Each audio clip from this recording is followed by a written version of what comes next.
કચ્છ જિલ્લાના ભુજ તાલુકાના રાયધણપર ગામે નાના વરનોરા ગામના મુસ્લિમ યુવકોની હિંસાને લઈને હિન્દુ સમાજના સંગઠનોએ આજે કચ્છ કલેક્ટરને એક આવેદનપત્ર આપ્યું છે।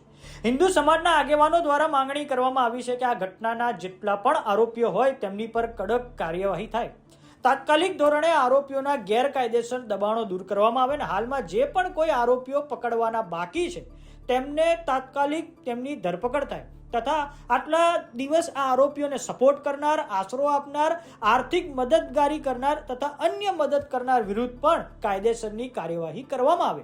આ ઉપરાંત નાના વરનોરા ગામે એક પોલીસ ચોકી બનાવવામાં આવે જેથી ભવિષ્યમાં આવી ઘટનાઓ ટાળી શકાય। આ સમગ્ર મામલે આરએસએસના આગેવાન હિંમતસિંહ વસણની પ્રતિક્રિયા સામે આવી છે। આવો સાંભળીએ તેમણે શું કહ્યું છે।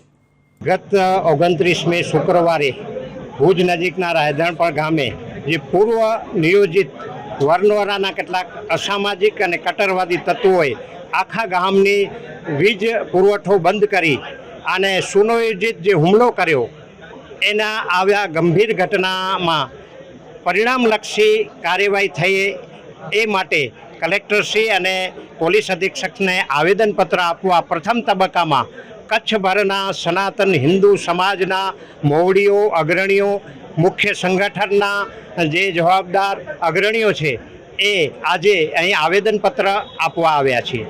આ જે નિંદનીય ઘટના થઈ એ પૂર્વ નિયોજિત હતી અને દાયકાઓથી વરનોર ગામ અસામાજિક, અરાષ્ટ્રીય પ્રવૃત્તિઓ, ગુનાહિત પ્રવૃત્તિઓનો એપિસેન્ટર છે।